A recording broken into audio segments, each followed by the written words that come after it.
Bem, amigos da Rede Grupo, e aí, tudo certo, meus caros alunos? Aqui quem fala é o professor Samuca Araújo, de História. E eu estou aqui muito bem acompanhado, quer dizer, mais ou menos, por dois nobres colegas, para falar de uma temática da qual eu não conheço muito. Matemática? Matemática. Matemática também eu não conheço muito. Matemática. Uma temática. Entendi. Uma temática. Um tema, Feijão, tema. Entendi. O nosso objetivo é falar um pouco sobre energia nuclear. Energia, armamento, nuclear. Isso é bem polêmico e o nosso objetivo é esse, né, Feijão? Eu gosto de polêmica, hein? Eu, professor Feijão de Física, trabalho aqui no grupo também, então eu gosto de polêmica. Vamos ver se arma nuclear é legal, se radioatividade é legal. Legal pra E é isso aí. Legal pra caramba. Bom, eu sou o professor Zanin, eu sou professor de Química aqui do grupo e vim contribuir um pouquinho também com essa polêmica. Eu estou no meio de dois debatedores vigorosos aqui que gostam de polêmica. Eu gosto de tranquilidade e calmaria, então vou acalmar os ânimos dessa galera aqui. Então tá bom. Bom, eu vou tentar fazer às vezes dos alunos, né? Vou aproveitar aqui e fazer de conta que eu não sei de nada, na verdade eu não sei de quase nada do que eles vão falar, e vou lançar uma série de perguntas como se eu fosse você que está aí em casa e nunca ouviu falar sobre esses assuntos. E a primeira pergunta que eu vou fazer é para o Zanin. Cara, radioatividade. Então a gente ouve tanto, radioatividade e tal, mas de onde vem essa ideia? Qual é o processo histórico dentro da química para que a gente possa ter essa parada? Eu acho que, assim, quando a gente fala de radioatividade, a gente sempre está falando, que nem o Feijão falou, literalmente só o tema, a temática, não a matemática, ela é polêmica, né? Então, desde sempre permeou essa questão polêmica. E assim, até a sua origem não foi diferente, assim, né? A sua descoberta, né? Então, assim, a gente tem, eu acredito sempre, como estudante de ciência apaixonado pela história da própria ciência, é que o disparador é realmente quando nós, né, dominamos a energia na forma de eletricidade, ou seja, quando a gente descobre a natureza elétrica da matéria. O cientista é muito, eu digo assim, ele gosta muito da modinha. Então, tem uma nova descoberta, todo mundo migra para lá. Então, na física, na química, quando a gente domina a eletricidade, consegue construir um dispositivo para armazená-la, especialmente, né, as pilhas, as baterias, eu acho que muda tudo. Então, a gente vai investigar a matéria. E muita coisa aconteceu. Então, eu gosto muito de pensar na radioatividade como uma consequência. Assim, e, ironicamente, o que vai disparar essa necessidade de investigar a radioatividade é a descoberta do raio-x. Então, a gente tinha ali uma investigação com dispositivos elétricos, tem o tubo de raios catódicos, que é aquela lâmpada, isso, a ampola de Crookes, que é essa lâmpada fluorescente antiga que quase já nem tem mais, a TV de tubo, aquela TV antiga de tubo, né? Vocês nem sabem o que é isso. Exatamente. É época mesopotâmica. Existiu. Não, mas a lâmpada, aquela lâmpada de vidro, né? Acho que ainda algumas casas até tem aqui lá. Eu acho que aquilo ali é o grande disparador, porque o Röntgen, que é o cientista que descobre essa radioatividade, o raio-x, até o chama de X porque ele não sabe o que é. Ele está investigando ali um raio misterioso que sai de dentro daquele tubo ali, misteriosamente mancha chapas fotográficas, e aí lá na França é que rola essa treta inicial, essa polêmica já inicial. Na França, Henri Becquerel, um cientista já de uma linhagem, uma família que investigava fenômenos de fosforescência. Né? A fosforescência é um fenômeno de emissão de luz quando já se cessa a fonte de energia. Então, esses adesivinhos que brilham no escuro, sabe? Porque continua, né? Exatamente. É um fenômeno de fosforescência. E esse Henri Becquerel, ele tinha uma rocha chamada Pechblenda, que emitia... Uma rocha, tá, Feijão? Não a rocha. Rocha é outra coisa. Vai querer dançar aqui. É uma temática, não é matemática. Uma rocha não é uma música. Tá? Dá um corte. Que rocha é essa? E, Toninho, dá um corte esse pedaço aí. Nada. Vamos dançar. Põe uma rocha aí, Toninho. Que rocha era essa? Então, é a Pechblenda. A Pechblenda já era conhecida. E aí o Henri Becquerel falou assim, não, peraí, mano. O cara lá na Inglaterra falou assim que descobriu esses raios X, raios misteriosos. Eu já descobri antes. Porque ele achava que era o mesmo. Só que essa rocha, diferente do tubo de raios catódicos, que é a ampola de Crookes, ela precisava de energia, fornecer constantemente para emitir esses raios X. E essa pedra não. Então, assim, ele deixava no sol, mas choveu uma semana em Paris e ele percebeu que mesmo sem expor a rocha ao sol, ela ainda emitia raios misteriosos que manchavam chapas fotográficas.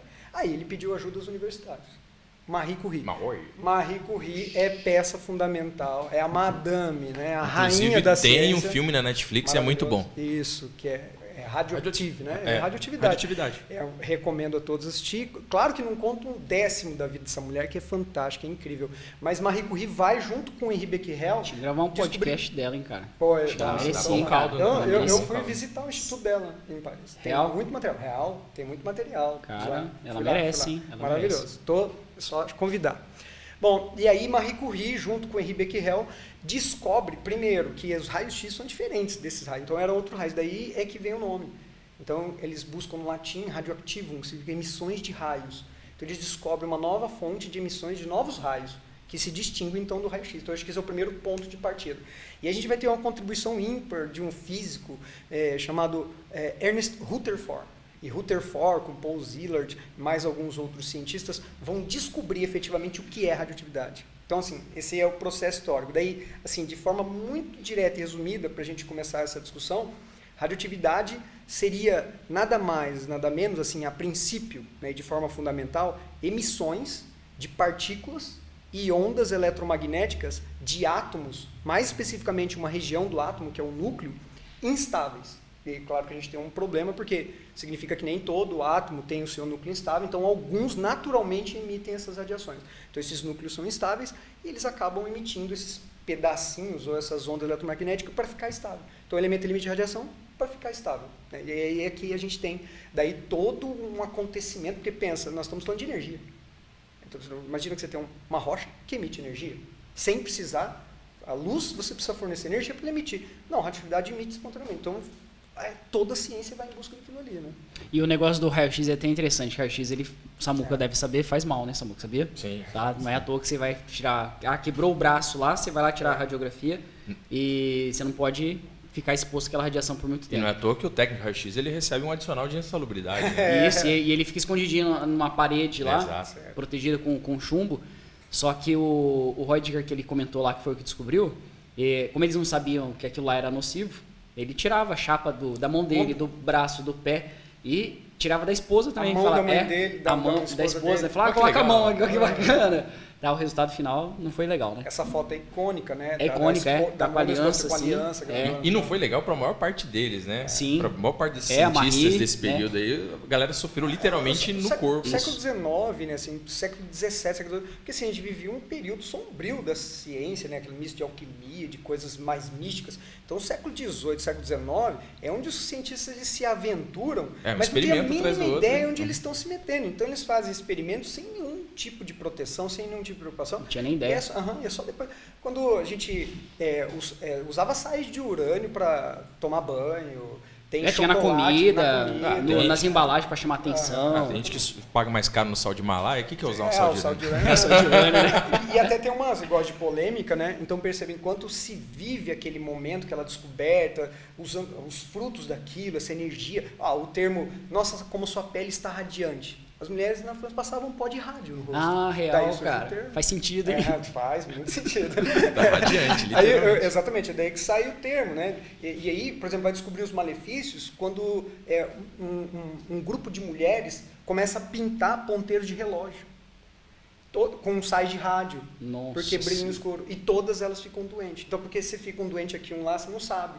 Então, isso é uma história muito legal, assim, que se fala assim, opa, esse negócio faz mal. Daí eu pergunto, né, quantas coisas nós não estamos hoje envolvidos, usando, expostos e tudo mais, que daqui a 50 anos alguém vai olhar pra trás gente e falar, esse povo era louco.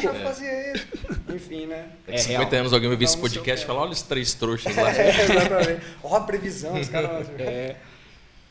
Mas beleza, a gente pode entrar na parte relacionada à radioatividade, até para a gente chegar à parte de energias, e eu queria até que o Samuca comentasse um pouquinho sobre o histórico, mas a gente tem uma peça fundamental nisso daí, que é o Albert Einstein. Albert Einstein ali de 1800 e alguma coisinha final ali, quase em 1900, 1905 para ser exato, ele publica 4 artigos que mudam bastante a nossa visão da ciência. E a gente até então tinha a chamada física clássica. Em 1905 a gente entra com a chamada física moderna, que é quando ele publica 4 artigos chamados da teoria da relatividade restrita. Então ele fala sobre dilatação do tempo, contração do espaço, ele explica o efeito fotoelétrico, que inclusive a gente usa hoje, teoria do efeito fotoelétrico, a gente usa muito, ok? Tem várias aplicações. E aí ele apresenta a fórmula mais famosa que a gente tem, que é aquele E igual a mc ao quadrado. Essa fórmula aí muitos conhecem, só que poucos desconhecem a utilidade dela. E ela vem justamente para explicar muitas coisas para a gente, principalmente relacionada a essa parte da emissão de núcleos. Entende? Então o Albert Einstein, nessa época, ele estava com 21 anos, se eu não me engano. O que vocês fizeram com 21 anos, cara? Absolutamente nada. Carrinho de rolemã, Tava saindo da faculdade achando que era gente. É mole, o cara escreveu 4 artigos, Toninho, que mudou o planeta, cara. Então essa fórmula pra gente ela é bem importante, que ela explica o seguinte, né? Qual que é a ideia? Que toda matéria, para nós, ela pode ser convertida em energia. E energia também pode ser convertida em matéria. Então, só para fazer uma analogia, vamos pensar no Big Bang. A gente tem uma concentração de energia muito grande num ponto, aquilo quando explode, toda aquela energia se transforma em matéria para nós, que é o que vocês têm aqui, tá? Você, eu, tudo aqui que a gente tem é o resultado disso, entende? Então, quando uma estrela morre, basicamente, ela também faz o mesmo processo. Ela explode, aquela energia se transforma em matéria, e é o que vocês têm como átomo, hidrogênio, hélio, etc. Entende? Daí vai formar o que a gente tem hoje. Depois a gente tem o processo inverso, que é a matéria agora se transformar em energia. Então, quando ele descobre isso, que uma quantidade muito pequena de matéria pode se transformar em uma quantidade muito grande de energia, por quê? Porque pela fórmula a gente está multiplicando pela velocidade da luz ao quadrado, né? A velocidade da luz é aquele 3 vezes 10 à oitava, isso ao quadrado, para uma quantidade ínfima de matéria, a gente tem uma quantidade de energia, você tem uma quantidade de energia muito bizarro, grande, né? Entende? Então aí ele começa a fazer esse estudo, chega nesse resultado final e aí ele consegue mostrar que realmente matéria pode ser transformada em energia. E aí a gente entra nas teorias de fissão e fusão nuclear, ok? E aí só para a gente entender. Essa era uma pergunta que eu tinha, inclusive. Qual a diferença de fissão e fusão nuclear? Existe uma diferença interessante e bem importante. Então vamos pensar primeiro na fissão, tá? Eu vou comentar um pouquinho, acho que o Zanin consegue complementar mais porque na química eles fazem um estudo até mais aprofundado. Mas a fissão para nós é a quebra, tá? Falou fissão é assim, ó, é quebrar. Então pensa num átomo pesado, urânio, ok? Quando você joga aqui um átomo, uma partícula, um nêutron em alta velocidade, você consegue quebrar esse átomo. Então dessa quebra ele gera energia para nós. Mas o que é essa energia? Geralmente o pessoal fala, o que é essa energia? A energia é basicamente se você pegar a massa que eu tinha antes de urânio mais nêutron, essa quantidade de massa, no final teria que dar a mesma coisa. Só que a gente observa que tem uma diferença pequena de massa. Essa diferença pequena de massa é o que foi transformado em energia. Entende? A fusão é um processo um pouco diferente. Você colide dois átomos mais leves, ok? Hidrogênio e hidrogênio no caso, e ele vai se transformar no outro átomo um pouco mais pesado, que é o hélio, correto? E aí a teoria é a mesma. A quantidade de massa que eu tinha antes, ela teria que ser igual depois. Só que aí a gente observa o seguinte, que a massa que eu tenho depois, ela é ligeiramente menor do que a massa que eu tenho antes. O que é essa massa? É a massa que se converteu em energia. Essa energia nada mais é que calor. Para nós é calor. Você falou de urânio e a gente sempre ouve essa coisa do enriquecimento do urânio para a produção, por exemplo, de energia. Ah, o urânio é rico, é pobre, né? O que significa dizer isso? Por exemplo, a produção de uma energia, a produção de ou para um armamento e tal, tem aquele urânio 235, enfim, dá uma explicada para a gente que é leigo sobre acho isso. Acho que eu posso explicar isso assim. Bom, primeiro, então que a gente sabe assim, né, que a gente entendeu a diferença de fissão e fusão, mas quando que um átomo é radioativo, né? Porque eu disse que esses átomos são radioativos quando eles possuem um núcleo instável. Daí, assim, de forma bem resumida, então, para que todo mundo possa compreender, basicamente, esse átomo ele é instável quando ele tem muitas partículas no núcleo, quer dizer, um núcleo grande, pesado. Isso acontece quando ele tem mais do que 82 prótons no núcleo, que são partículas positivas. No núcleo de um átomo, você tem coisas positivas e coisas sem carga, são os nêutrons, prótons e nêutrons. E o nêutron é como se, de forma simplista, o Feijão pode me corrigir, mas é como se fosse a cola desses prótons. Porque eles são positivos, então eles tendem a se repelir. Né? Todo mundo já ouviu falar, cargas iguais... O nêutron é um pacificador. É isso. Imagina ele como um velcro. Eu gosto de imaginar ele muito como um velcro. Você pega duas cargas positivas, elas se afastam. Você põe um velcro em um outro e ele gruda. É o nêutron. Então, essa fissão nuclear acontece você dando uma ajudinha ali, aí o velcro, daí a carga leva em conta. É da turma do deixa disso. Exatamente. E parte dessa matéria se converte em energia. E até tem um ponto legal que assim, ó, uma das bases do estudo da química é uma lei que a gente chama lei ponderal, que é a lei da conservação da matéria. Que é nada se perde, nada se cria, se transforma. Essa lei, ela é uma lei das transformações químicas. Só que o fenômeno nuclear, o fenômeno radioativo, ele acontece no núcleo. E as transformações químicas acontecem na parte externa do átomo. Então essa lei não vale ali. É legal isso, porque nada se perde, nada se cria. Não, peraí. Os fenômenos radioativos não é bem assim. A equação de Einstein vai explicar isso aí. Agora, voltando ao urânio. Então ele tem 92 prótons. Ou seja, 82 para cima é tudo radioativo, entendeu? Do número atômico 82 para cima, naturalmente eles são radioativos. E aí, esses caras, cisurânicos, que é os que vêm antes do urânio, ali, do 82 até o 92. O urânio é o último elemento natural, assim, e é radioativo. O urânio, ele tem, assim, ó, então você vai lá, acerta um nêutron nesse núcleo, que já é instável, o núcleo se divide. Isso já é enriquecer? Não, ainda não. Ainda não. Para entender esse enriquecimento, tem que entender uma consequência de você fazer a fissão. Tá. Você taca um nêutron nesse núcleo, o núcleo se divide, beleza. Ok, isso produz energia. Só que assim, ó, cada núcleo que você for quebra, vou falar rachar, cada núcleo que você for rachar, você vai ter que tacar um nêutron. Então, tipo, não faz sentido. Tá, imagina você tacando nêutron, quer dizer, a quantidade de energia liberada vai depender desse tempo em que você está fazendo. Tem um tipo de urânio, vou usar o termo tipo, a gente chama de isótopo. Porque qualquer átomo que tenha 92 prótons, ele chama-se urânio. Só que ele pode ter mais ou menos nêutron, isso não muda a identidade dele. Só que mais nêutron e menos nêutron muda algumas características físicas. E aí que entra a sacada. Um desses isótopos do urânio, que é o urânio 235, ele tem uma capacidade ímpar. Quando você taca o nêutron nele, faz a fissão, a hora que ele se divide, ele lança 3 outros nêutrons, sozinhos. É como se você só desse aquele totozinho e o resto vai que é tua. Então isso cresce de forma exponencial, porque a hora que você acertar esse núcleo e rachar de liberar 3 nêutrons, esses 3 nêutrons vão acertar 3 outros núcleos, cada um deles vai fissionar e formar mais 3, entendeu? Crescendo de forma exponencial, e aí essa energia, ao invés de ser liberada gradativamente, ela vai ser liberada também de forma exponencial. Na química eles chamam isso de reação em cadeia. Reação em cadeia, porque acontece sozinho. Isso é uma curiosidade. Se você pegar um átomo de urânio e fissionar ele, a energia que ele libera não é suficiente nem para mover um grão de areia. O pessoal acha que, fissionei um átomo de urânio e vou ter muita energia. Não, é pouquíssima. O que vale é o que o Zanin falou. Essa reação em cadeia. Quando você pega agora vamos lá, 1 kg de urânio fissionado, ele dá o equivalente a 30, deixa eu pegar aqui o valor certo, 3 milhões, tá? Ele vale a mesma coisa que 3 milhões de vezes mais energia do que 1 quilo de carvão queimado. Então, é muita energia. Só que vai queimar a carne rápido. Rápido. A questão daí, o churrasco não rola. A questão do enriquecimento, e aí, beleza. Então, esse é o átomo de urânio que interessa para os cientistas para produzir energia, que é o 235. Só que se você pegar uma amostra na natureza, porque tem urânio em tudo, tá? Na parede, no chão e tudo mais. Real isso? Opa, total. Ixi. Pensa que nós evoluímos já com esse processo de radiação, né? Dessas radiações. E aí, claro que existem algumas rochas que contêm uma concentração maior e tudo mais, pequiblenda, uranita, tudo mais, beleza. No Ceará, eu acho, em Fortaleza, onde nós temos o maior jazigo de minério de urânio no país aqui. O Brasil, inclusive, é um grande exportador, né? Não é um grande exportador, mas não, assim... Porque eu estava estudando. Não, E aí eu vi, por exemplo, que o Brasil exportava urânio nos anos 80 para o Iraque. Mas não era um urânio enriquecido ou de grande qualidade. Né? Se eu não me engano, eu não sei se é Cazaquistão, alguma coisa assim, tipo, 90% praticamente do todo o urânio é lá. E o Canadá é o maior produtor de urânio, assim, hoje, já na forma de óxido, ele já quase pronto já. Mas aí, o que acontece? Na natureza, as rochas que contêm urânio, elas têm uma fração muito pequena, um percentual muito pequeno. Menos de 1%, 0,7% para ser mais preciso. 0,7% de todo o urânio que existe numa amostra é o 235. Enquanto essa grande maior parte é o 238, que para fazer a fissão você teria que ficar atacando nêutron nele.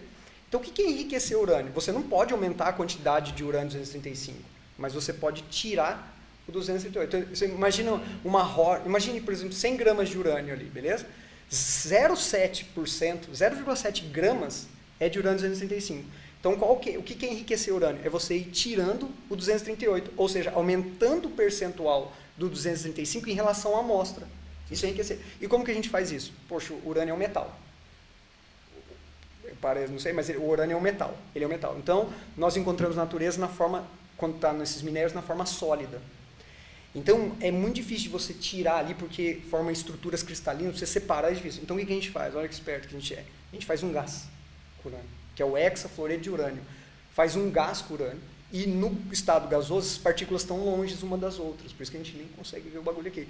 Então, o que acontece? Aqui, por exemplo, a tecnologia que a gente tem é de fazer o quê? Pegar esse gás, colocar dentro de uma centrífuga, igual lavar roupa lá, tá ligado? E durante esse processo de centrifugação, ou seja, o aumento da aceleração da gravidade ali, vai fazer o urânio que é mais denso, o gás que tem urânio mais denso, ir ao fundo, entendeu? E assim a gente vai aumentando ou isolando o urânio 235, 238. Se a gente conseguir fazer 3%, já dá para usar como fonte de energia em usina. 5%, show. 10%, se você consegue fazer 10, você consegue fazer 100. E essa é a preocupação. Entendeu? Então, assim, para fazer uma bomba, a gente precisa de 90% no mínimo de urânio 235. A usina nuclear de 3% para até 20% ali. É por isso que você acaba vendo países como, por exemplo, a Coreia do Norte fazendo há décadas. A preocupação que se tem é assim, não, o Irã está fazendo... Não, fica de olho lá, porque só pode enriquecer até 20. Porque se você consegue fazer para cima de 20 aí, tá caminho... Ô Zanin, o Samuca deve ter essa pergunta também, porque a gente fala só do urânio, né? Mas a gente tem outros elementos, como você falou. Plutônio. Então, plutônio, o esquema é igual do urânio? Só que o plutônio ele é artificial, então a gente faz ele já... o termo de reação em cadeia, sim, mas ele é artificial, então a gente já produz o isótopo que a gente quer. A gente, nós fizemos. Sim. A gente vai chegar lá nas bombas lá e a gente fez uma bomba Fat Man de plutônio. Beleza. Mas, assim, tu falou do Einstein, né? Tipo, porque eu me lembro, assim, quando eu estudei, assim, porque eu dei essa parte histórica, assim, mas o Einstein teve um papel importante nas questões políticas até mesmo, governamentais, não sei, porque ele foi bem ativo. Ele foi ativo. É uma certa contradição, assim, né? Porque ele era pacifista, polêmico, né? Sim. Mas ao mesmo tempo ele foi um dos, vamos dizer assim, pais ou mentores daquilo que viria a ser o Projeto Manhattan, onde foram desenvolvidas as bombas que as únicas até hoje utilizadas em guerra, Hiroshima e Nagasaki, né? Então a gente já teve testes, às dezenas, ainda temos testes acontecendo, mas as únicas vezes que o ser humano utilizou isso como armamento de fato numa guerra, Hiroshima e Nagasaki. Isso vem do Projeto Manhattan, que começa as suas bases com Einstein. Einstein é alemão, né? Só que vamos lembrar que ele é de origem judaica. Então, ele era um alemão, judeu, da Academia de Ciências de Berlim, participou de várias conferências ao redor do mundo, né? E viajou várias vezes para os Estados Unidos, especialmente ali por volta dos anos 20 e dos anos 30. Cultivou uma amizade, por exemplo, com Charlie Chaplin, que também era outro pacifista. Os dois tiveram algumas histórias bem curiosas, bem interessantes. Não tinha diálogo, né? O Chaplin... Exato, inclusive isso... Trunks. Inclusive, isso resultou aí numa certa anedota, numa história que existe entre os dois, que o Chaplin foi elogiado pelo Einstein pelo fato de conseguir transmitir tanto conhecimento e informação sem abrir a boca, né? Porque era o cinema mudo naquele momento. E depois o Chaplin fala pro Einstein, fala assim, cara, você explica coisas que ninguém entende, então você tem muito... exatamente, você é o cara, não sou eu. E ele foi viajando várias vezes aí para os Estados Unidos, participando aí de algumas conferências, e numa dessas viagens, em 1933, foi quando o Hitler se transformou em chanceler na Alemanha. E ali o caldo entornou de vez para os judeus, porque, você deve se lembrar, né, o discurso nazista ele era antissemita. Ele nem volta para casa. No máximo ele volta para a Bélgica, tentando ali ver o que dava para fazer na Europa, tentar, né, buscar de volta em casa algumas coisas. Não pisa mais no território alemão nesse momento. E ele vai para os Estados Unidos, retorna para os Estados Unidos, numa tentativa de conseguir a naturalização, né, ali no território americano. E ele manda uma carta para o Roosevelt.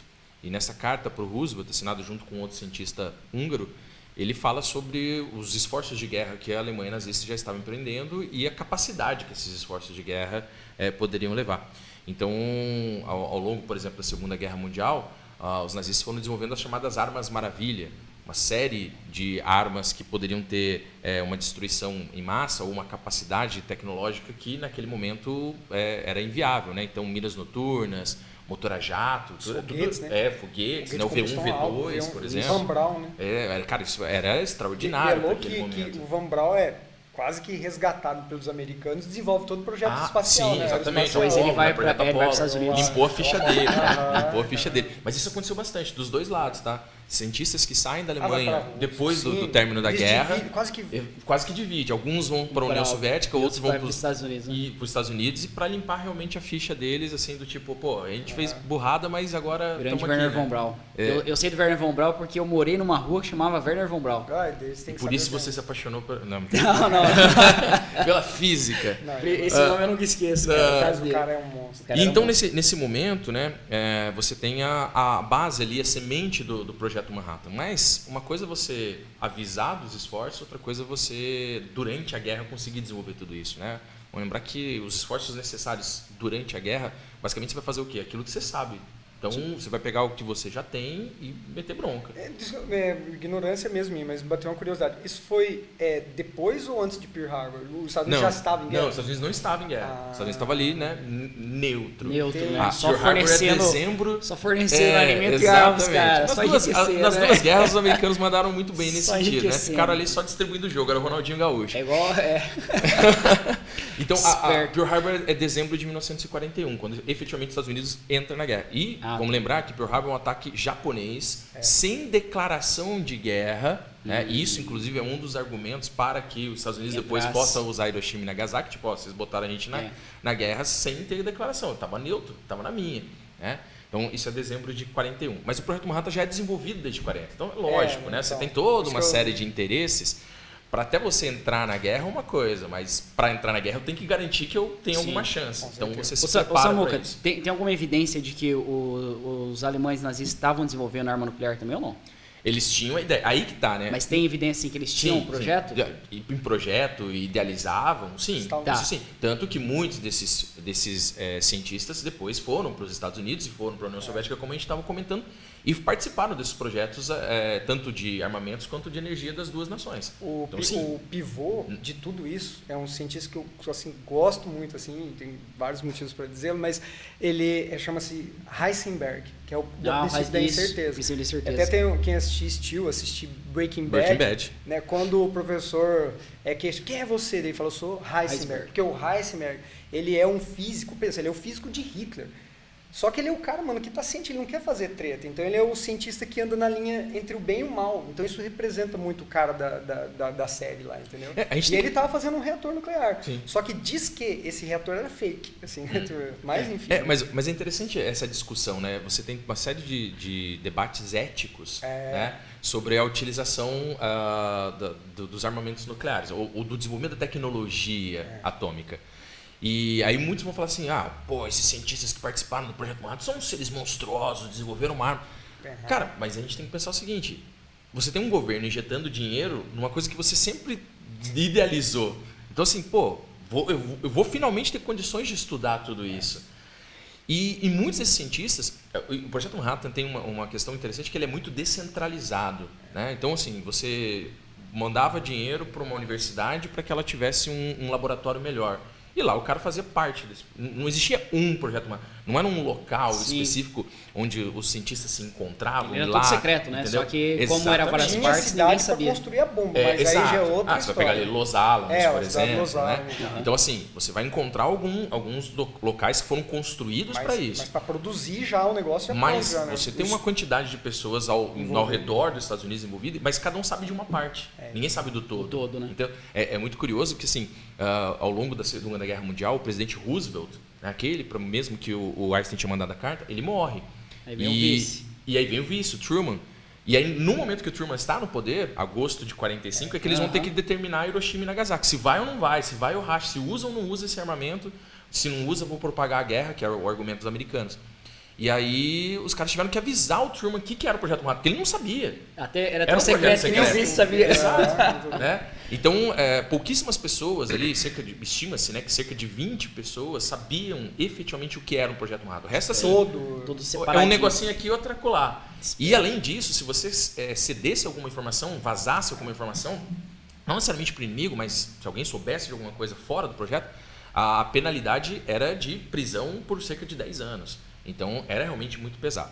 Mas voltando lá, então o Einstein, ele manda a carta para o Roosevelt, o Projeto Manhattan ele começa a ser desenvolvido ali numa tentativa de desenvolver armamentos tão potentes quanto se sabia que a Alemanha também estava tentando. Ninguém sabia exatamente a que ponto a coisa poderia chegar. Essa parte da física é muito interessante, né? Porque uma coisa é a teoria, outra coisa é a prática, né, Feijão? E até é importante colocar que o Einstein ele só mandou a carta alertando, mas ele não participou do projeto. Do projeto Manhattan em si. Todo descentralizado ele não participou. Mas essa questão que eu estava citando aqui é interessante porque, eu tenho cálculo, eu sei das possibilidades, mas é aplicável? Né? Sim. É possível fazer a parte atômica essa era a ali dúvida, desenvolver? Né? Exato. Era a dúvida, mas era... E ao mesmo tempo, eu não quero deixar que o meu inimigo possa promover isso. Eu tenho que continuar nos meus esforços de guerra, mas eu não quero que o inimigo possa ter esse tipo de armamento. Por isso o projeto Manhattan recebeu bilhões de dólares de investimento para poder desenvolver alguma coisa que pudesse efetivamente ganhar a guerra. Ali, a partir de 1943 para 44, você já vê o eixo se desmanchando, né? E o nazismo começando a perder espaço.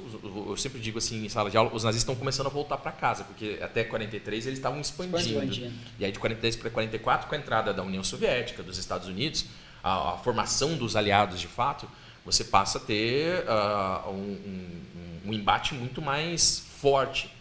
E aí, nesse momento, começa essa dualidade, né? E aí, como que a gente vai resolver a guerra? Porque, apesar de Hiroshima e Nagasaki terem sido utilizadas as bombas, portanto, contra os japoneses, nessas duas cidades japonesas, o desenvolvimento era para tentar colocar isso em prática na Europa, contra os nazistas, né? Mas, por uma série de outros fatores, que não vem ao caso aqui, porque senão daria um podcast, os nazistas perdem a guerra, né? Eles vão acabar ali na primeira metade ainda de 1945 se entregando, e continua a guerra no Pacífico. E ao continuar a guerra no Pacífico, os americanos se perguntam, cara, e aí? Como que a gente vai vencer os japoneses? Vamos lembrar que os japoneses eles lidam com o seu solo como um solo sagrado. Então, se tiver uma invasão, eu vou me entregar até o último homem, que é a base dos kamikazes, né? Não, se invadir o meu solo, vou me entregar até o último homem. Então, os americanos cogitam que, se a guerra se prolongar, ela vai se prolongar se eles não fizerem nada específico, né? Se não utilizarem, por exemplo, o Projeto Manhattan, não colocarem em prática ali o Projeto Manhattan, a guerra pode se prolongar por mais 2 ou 3 anos, ou até mais. Isso vai resultar em milhões de pessoas mortas, né? Seja do lado americano ou até dos japoneses. E essa é uma das argumentações dos americanos para usar Hiroshima e Nagasaki, as duas bombas. Assim, olha, a gente minimizou a guerra, a gente diminuiu os impactos da guerra. Lógico, você vai ter toda uma série de outras problemáticas correlacionadas, extremamente polêmicas. E aí, é verdade isso ou não? E aí, coloca nos comentários aí. O que você acha disso, amiguinho? Então, porque, assim, uma das críticas seria, tipo assim, por que Hiroshima e Nagasaki? Por que não joga em Tóquio? Por que não joga em cidade militar? Isso é interessante, né? Tipo, olha só, vamos jogar lá. em cidade civil, tipo... Tóquio é a capital. Então eu vou usar isso como último recurso. Eu não quero utilizar. Sabe aquela coisa assim? Eu não quero utilizar, mas se você não fizer nada, eu vou ter que usar esse armamento contra você. Sabe? É aquele aluno que está quase dormindo na sua aula, você fala assim, eu não quero te tirar de sala, irmão. Então lava o rosto, vai tomar um café. Senão eu vou ter que tirar você da sala, entende? Para Hiroshima, você tem uma argumentação um pouco mais plausível. Era uma cidade portuária e muita coisa saía ou entrava por ali, né? Militarmente falando, principalmente.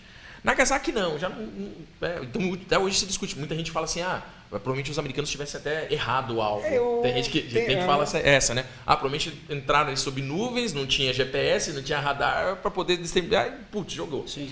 Ali jamais teoria da conspiração falar isso. Bem ali, né, na cidade. Mas nas colinas.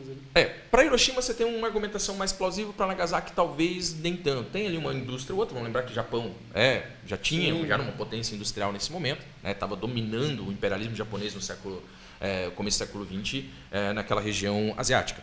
Mas o fato é que tem uma outra questão muito importante. A gente tem que lembrar que por volta de 1943, você já tem questões que vão levar à Guerra Fria. Então, os Estados Unidos usar as bombas contra os japoneses já é um recado para a União Soviética também. Sim. Então, do tipo, soviéticos, beleza, a gente lutou em conjunto aqui porque a gente tinha um inimigo comum, que eram os nazistas, a gente derrotou os nazistas, e eu estou jogando essas duas bombas nos japoneses para vocês verem que eu sou capaz também. Sim. Entende? Então, Hiroshima e Nagasaki acabam sendo já o start, o final da Segunda Guerra Mundial, mas o start para essa Guerra Fria. E aí você vai passar a ter uma série de outras atribuições a partir do momento que a União Soviética vai cooptar esses cientistas alemães e vai desenvolver as suas próprias bombas, vai entregar tecnologia, Stalin vai entregar tecnologia para Mao Tse-tung a partir da Revolução Chinesa de 1949, a China também vai ser uma potência. Vamos lembrar que todos os 5 membros permanentes do Conselho de Segurança da ONU são países que detêm armamentos nucleares, Coincidência? Né? É coincidência, sim ou não? Fica aí, você Polêmico. comente. Então, é interessante a gente perceber que nesse momento a gente está falando de Guerra Fria já, tá? Destruição mútua e assegurada. Então, assim, eu sei que se o meu inimigo tem tanto poder bélico quanto eu não vou usar. Eu preciso desenvolver mais. E o meu inimigo vai olhar para mim e vai falar assim, a mesma coisa. E todo mundo começa a se armar. Então, aquela coisa de uma paz armada que foi usada na Primeira Guerra Mundial, que agora a gente vai chamar de corrida armamentista nessa Guerra Fria. E essa corrida armamentista que vira corrida espacial, Sim. é só uma desculpinha, né? Também, é aquela ideia. Para mostrar, né, que é mais Eu forte, preciso né? desenvolver tecnologia para estar superior ao meu inimigo. A ideia, tem alguns que defendem isso, né? A ideia de que o armamento nuclear ele é feito para não ser usado. Sim. Só que eu preciso ter essa certeza de que ninguém vai me atacar.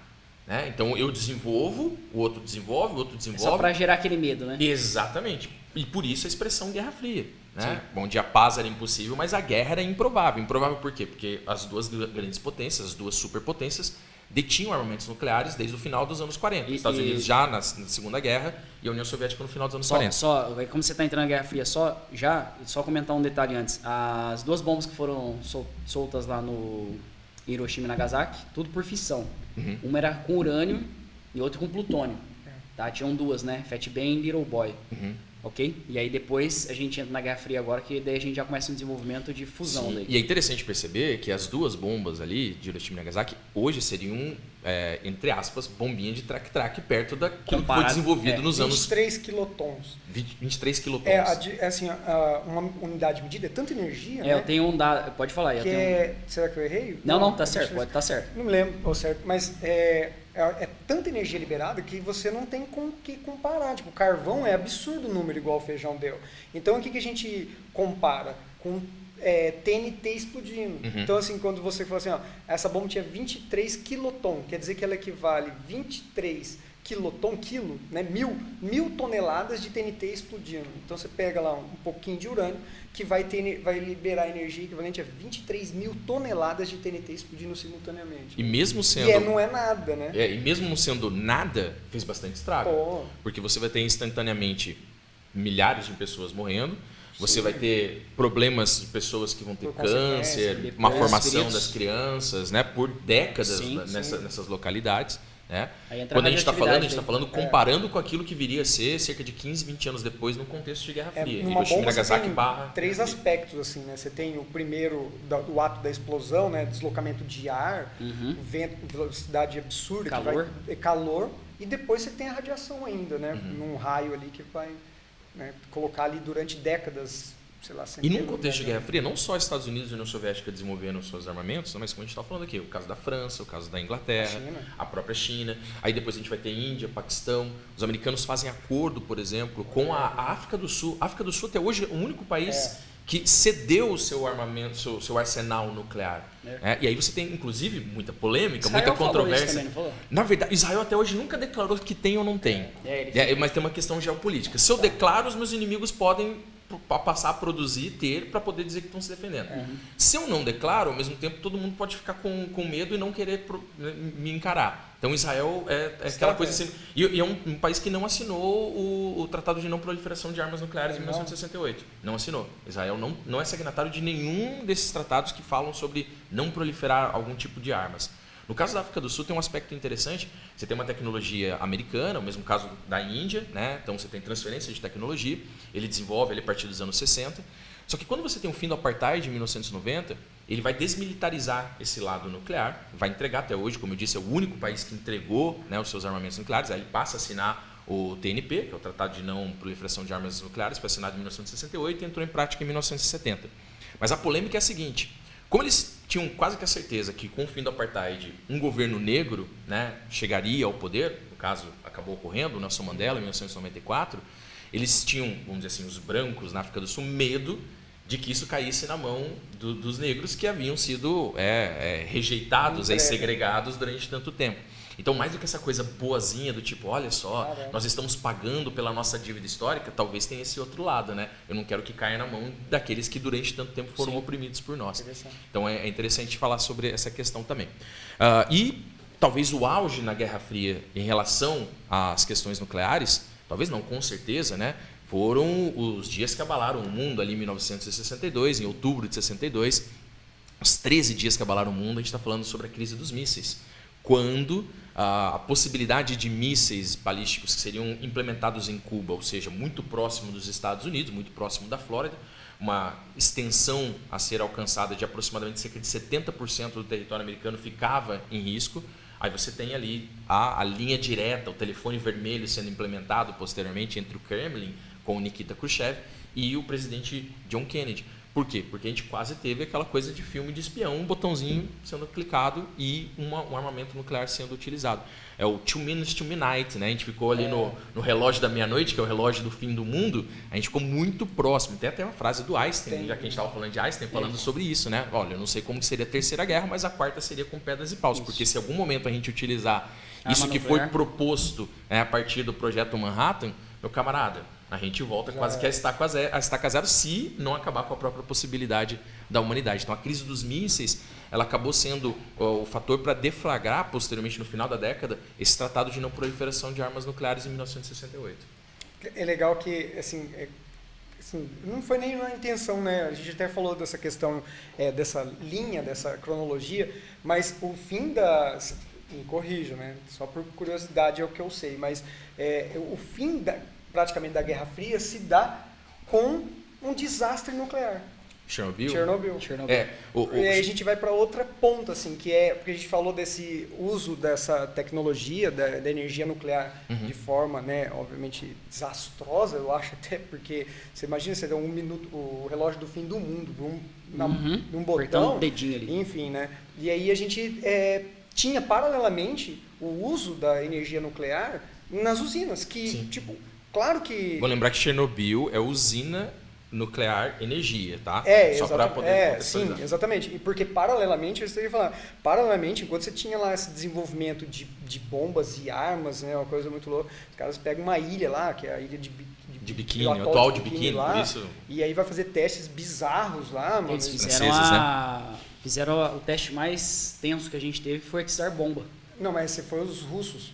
Isso os soviéticos. Os soviéticos. Isso, os soviéticos. Mas lá no atol de Biquíni, lá, os americanos que tomam aquilo ali, que é ali acho que é o atol de Biquíni no Havaí ali. É no Pacífico, não sei exatamente o ponto geográfico. E aí eles tiram as tribos lá, tal, dos caras lá, e eles fazem uma bomba de hidrogênio lá. Isso. Que dá para ver a cratera lá da estação espacial. Mas os russos fazem a Tsar Bomba, que acho que tem 100 megatons, né? 50. Tem 100, só que eles usaram só 50%. Cara, pensa bem, a gente tá falando de... Eles falaram, o que vai acontecer? Vamos usar só metade. Só meia dose de Smirnoff. Só pra você ter uma ideia, tem um site que é um simulador de bombas. Tem todas lá históricas. Não é muito legal não, mas... curioso. O nome do site, para quem quiser acessar, é Nukemap, é um simulador. Aí eu simulei aqui a Fat Man, soltaram no Japão. Se a gente soltasse hoje em São Paulo, peguei uma cidade bem demográfica porque... Fat Man é de plutônio. Né? Isso, 20 quilotons. Cidadãos, daria 164 mil mortos instantaneamente e mais 392 mil feridos. Agora, se a gente pegar essa Tsar Bomba, que é a bomba de hidrogênio, ela tem 50 megatons. Se a gente pegar essa mesma... de toneladas. É de hidrogênio, hein? A gente soltar ela em São Paulo, aí são 11 milhões de mortos, cara, na hora. E mais 6 milhões de feridos. Tem noção da dimensão que é essa daí? Da capacidade, né? A capacidade dela. E aí a gente tinha esse paralelo. As usinas nucleares, porque a gente precisa de energia, precisa de tecnologia, precisa desenvolver tecnologia, precisa de energia, né? E a gente sempre vê uma crise energética, desde que a gente sai das cavernas lá, a gente está em busca de energia, a gente vive, né? Hoje, sempre. Então, tipo, a energia nuclear parecia algo...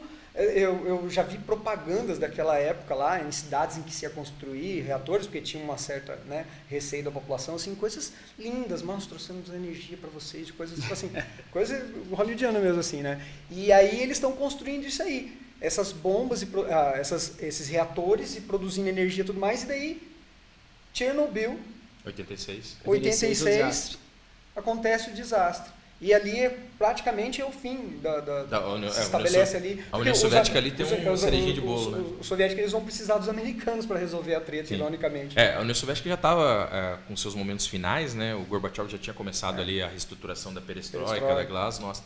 Mas, sem dúvida alguma, o desastre de Chernobyl mostrava o caos que estava instaurado dentro da União Soviética naquele momento.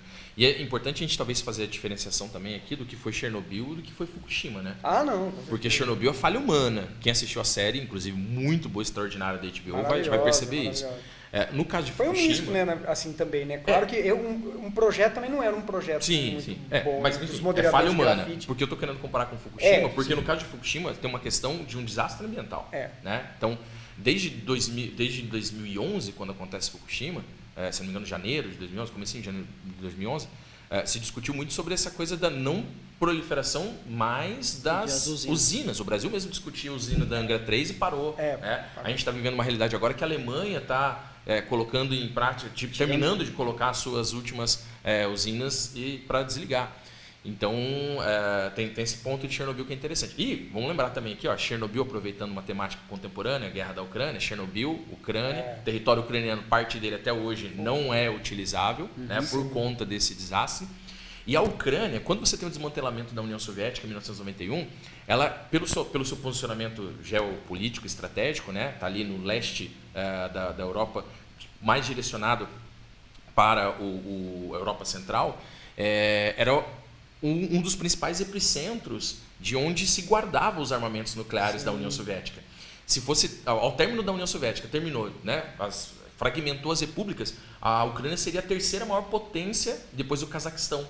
Então só teria Estados Unidos, a Rússia, e aí a Ucrânia e o Cazaquistão. E aí, pensando nisso, os países vão fazer um acordo, né? Você tem um memorando de Budapeste em 1994, em que a Ucrânia se compromete a entregar todas as suas armas nucleares, mas manter a sua integridade territorial, incluindo principalmente a questão da Crimeia, que foi o fato que levou ao início dessa guerra. Então, desde 2014, a Rússia anexou a Crimeia e depois você vai ter o começo da guerra no ano passado. Então, perceba, gente, o que a gente está passando para vocês aqui no final das contas é a ideia de que existe uma interdisciplinaridade nesses assuntos. A gente está viajando sobre diferentes perspectivas, diferentes aspectos, falando de história, falando de geografia, falando de física, falando de química. Perceba que eu coloquei esses dois últimos aí por final, porque história é mais importante. Mas é isso. Quando você vai fazer a sua prova, é a mesma coisa. Quando a UEL, a COPS prepara a prova, é a mesma coisa. Quando o Enem faz, é isso. Você tem que pensar como um todo. Né? Por isso a gente está falando isso, sempre um intervindo na relação com o outro. Mas vamos puxar um pouco mais para esse campo da energia, então, da energia nuclear. Muito se fala, né? É limpa, não é? Quais são os problemas? A questão residual, é segura, os custos. E aí eu agora deixo um pouquinho mais para vocês. Primeiro vamos só tentar entender uma coisa. As usinas que nós temos hoje em funcionamento são todas por fissão. Hoje a gente está em busca de um outro processo que é a fusão. A gente comenta lá depois. Mas a fissão, como a gente já falou, ela serve para você pegar a energia e você vai utilizar ela não para ela gerar energia elétrica de uma vez. Tá? Aquele calor a gente usa para aquecer água. O vapor de água vai girar uma turbina, que é um gerador eletromecânico. Por isso que as usinas sempre estão próximas do mar, por exemplo? A gente precisa delas para resfriar depois. Para resfriar aí, né? No caso de Chernobyl está um rio Pripyat. Então a gente usa esse processo. É um processo termonuclear. Exato. A gente usa um processo que, teoricamente, para montar a usina é caro, só que para manter ela é barato. Entendi. Então, assim, se a gente for observar, é um tipo de energia teoricamente barata. E a parte mais importante, a gente não tem emissão nenhuma de CO2, emissão zero. Aí o nosso problema, qual que é? O passivo ambiental. Nem é só o CO2, se você queimar combustível fóssil, você tem problema dos óxidos de nitrogênio, de enxofre, responsável por chuva ácida, um monte de problema ambiental. E o grande medo das pessoas é em relação ao desastre que pode ser de uma usina, igual a gente teve em Chernobyl, certo? 86 e 2011 em Fukushima, correto? Só que aí o que a gente tem que observar? Que mesmo com esses desastres, a gente teve menos mortes do que a gente teve com as usinas a carvão. Acredita nisso? A extração de carvão, né? O tanto de minerador. É louco isso. E não só o acidente daí, né? Todos os problemas de saúde. Todos os problemas de saúde desenvolvidos. Etc. Hoje a gente fica brigando lá por causa do meio ambiente lá, porque tá tudo ferrado, né? E aí hoje a gente enxerga que uma única maneira da gente conseguir reverter isso seria as usinas. Não tem outra forma. Só que quando a gente olha a Europa, tá fazendo um processo inverso. Tá desnuclearizando, ok? Porém, a gente tem um total de, pegar um valor exato aqui pra gente não errar, a gente tem um total de 436 usinas em operação, cara. Eu nem sabia que tinha tudo isso. Isso na Europa especificamente? Não, no mundo todo. No mundo todo. Só que em construção a gente ainda tem 53. Entendi. Ok? O país que mais vive hoje, que demanda disso daí é a França. A França fez isso por causa lá da crise do petróleo, né?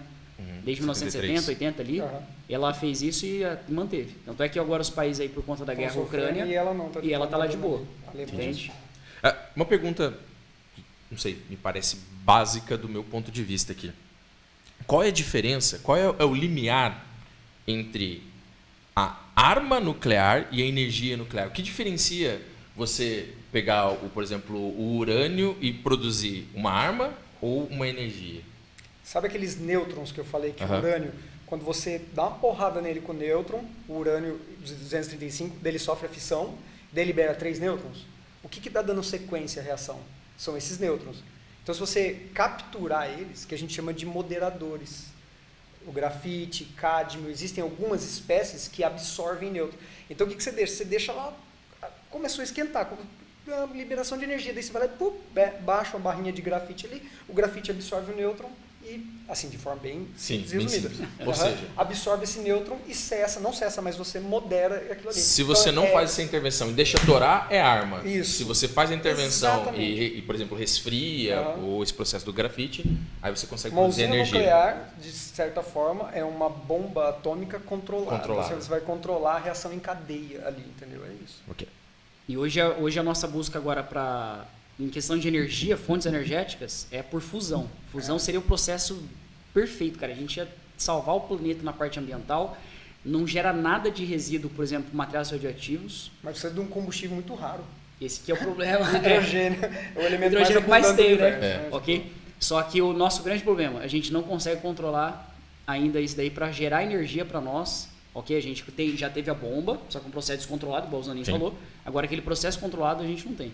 Inclusive, os atuais bilionários, né? A gente pega o Bezos, por exemplo, e o Bill Gates, eles já estão dizendo que, por exemplo, a gente teve os bilionários que surgiram agora, foi com a internet. A gente vai ter agora com a inteligência artificial, que não é nova, né? Já diga-se que ela é antiga, mas está entrando nisso. E os próximos bilionários vão entrar para quem conseguir dominar esse tipo de energia. Sabe qual que é o problema? É o seguinte, vamos pegar uma bomba de hidrogênio. Como é que é a bomba de hidrogênio? Então, o Feijão já falou que é a fusão. Fusão, você pega os átomos pequenininhos, gruda e isso libera energia. A fissão, você pega o grandão, divide. Para você grudar esses átomos, tu precisa de muita energia, mas absurdamente. Então, por exemplo, a bomba de hidrogênio, ela tem uma bomba nuclear, uma bomba atômica para gerar energia para poder fazer a fusão. Entendeu? Então, se você vai fazer uma fusão nuclear aqui, vou juntar hidrogênio, você vai precisar de muita energia. Qual foi a grande sacada? O que a gente tem conseguido e tem dado resultado e tem gerado certo sucesso? Que a gente chama os reatores de tokamak. A gente tem conseguido fazer o que a gente chama de fusão a frio. Ao invés de precisar de milhões de graus Celsius para grudar os hidrogeninhos, a gente tem usado o campo magnético. Então, ímãs poderosos. Pega ímãs poderosos, gera um campo magnético muito grande e a gente consegue espremer esses átomozinhos pequenininhos e acabar fazendo a fusão. Porque a tendência deles é repelir, né? Exatamente. Só que mesmo assim ainda é oneroso, é muita energia. Essa é a grande questão. Porque você precisa de mais energia do que a energia que ele vai gerar. Não é eficiente. Então ainda... Isso daí é um projeto que está na Europa, tem associação entre alguns países ali, a gente tem, cadê aqui que nós temos ali de países importantes? O Brasil não tá? Até porque ele falou Europa, né? China, Japão. Não, mas tem China, Japão, então tem China e Japão, não é só Coreia, Europa. Rússia, Estados Unidos, tá? E os países da Europa. Tem muitos desses tokamaks em funcionamento já de forma experimental. Cara, eu não sabia, eles já investiram 17 bilhões de euros, cara. Só nesse projeto aí. Cara, é o que eu tenho na conta bancária hoje. 17 bi. E tem mais, hein? Então, eles estão investindo pesado. A ideia deles é que até 2050 a gente já consiga dominar essa fonte de energia. E aí a gente consegue salvar o planeta na parte ambiental, porque a demanda de energia está cada vez maior. E essa questão do passivo ambiental? Como funciona essa problemática? Porque se você pegar o pessoal do meio ambiente, vai criticar esse lado, né? Da fonte por fusão. Fusão não vai ter. Na fusão não tem. Fusão. O problema da fissão, o único problema vejo assim, né? Porque você pegar em números, em termos de acidente e tudo mais, nem se compara. Você pegar é igual acidente de avião, acidente de carro. Exatamente. É muito mais, né? Você pega Itaipu ali, aquilo ali polui mais do que qualquer coisa do planeta. Você tem matéria orgânica e decomposição lá. Usar a usina por fissão é muito um problema de político a gente fala também. Tem a questão também tem uma questão política, você tem uma tecnologia que você não quer dividir com todo mundo, obviamente, mas você tem um problema que eu acho que maior, que é o que a Alemanha está passando por isso agora, que é o que fazer com esses dejetos, esses que a gente chama de lixo radioativo. A hora que ocorre a fissão, esses elementos que se formam menores, eles ainda são radioativos. Então eles ainda continuam emitindo radiação. O que você vai fazer com ele? Alguns deles levam centenas ou milhares de anos para ficar estável nesse processo que a gente chama de decaimento. Então o que você faz com isso? Se você pegar todo o lixo radioativo que foi produzido na Guerra Fria, onde está isso? Isso é segredo de Estado. Porque se eu souber onde está, eu vou jogar uma bomba lá, entendeu? Lógico. E tem um detalhe, antes que alguém pergunte, né? Feijão, por que a gente não joga todo lixo radioativo no espaço ou no sol? Tá? O grande problema é o seguinte, a gente até pode fazer isso. O problema é que a segurança de um foguete subir realmente... Se der um errinho de igual nada aconteceu ali, agora com o Starship. aconteceu agora, né? Ok? Então, se aquele foguete lá explodiu, então acho que não seria tão interessante esse risco, não. Viu? Terra e montanha, rochas... Tá tudo dentro de montanha. Geralmente né? E tem outro detalhe, a usina por fissão também que usa urânio, o urânio não é fonte renovável. No momento ele vai esgotar. Então a gente tem que ir atrás da fusão de qualquer forma, porque essas usinas por fissão, elas são obsoletas. Até 2060, eu não sei exato. Né? E falando de tecnologia, né? Armamentos nucleares hoje seriam considerados, vamos dizer assim, obsoletos do ponto de vista bélico, porque ele provoca uma destruição em massa que faz com que a ideia de você dominar o outro... Exato. Você não pode dominar. Aquele território vai ficar... Eu preciso ter alguma coisa. Você vai acabar com o território. Hoje você tem capacidades tecnológicas que você pode dominar sendo cirúrgico na destruição. Então, como arma, drones, já não é mais tão interessante. Tirando para casos mais loucuras aí, como o nosso caro amigo Kim Jong-un, que ali falta amor no coração mesmo. Beleza. Senhoras e senhores, eu acho que da minha parte é isso. Vocês também encerram? Alguma consideração final? Eu acho que é bem isso. Acho que foi legal, a gente conseguiu pontuar esses aspectos, falar do uso, né, até dos prós e dos contras. Acho que nem a palavra muito certa, pró e contra, porque é fato, né? Por exemplo, aquela pergunta, né, usar ou não usina por fissão. Eu acho que é mais uma questão de escolha. Se escolher, vai ter uma consequência que pode ser boa ou ruim, ou seja, a gente nunca vai ter uma resposta certa. Acho que a questão é mais conseguir dominar a tecnologia e a partir disso tornar ela viável, né? Exatamente. Eu particularmente, essa parte da fissão, para mim, é uma novidade. Eu acabo de aprender uma coisa e espero que vocês também tenham aprendido bastante. Valeu, galera. Galera, muito obrigado aí para você que ficou até o final. A gente se encontra em outras oportunidades. Dá seu like, espalhe esse vídeo pro planeta e vamos fazer isso daqui chegar na Angela Merkel, beleza? Chegar no Putin. Esse foi mais um Grupo Fala. Valeu. Tchau, gente. Até. Fui.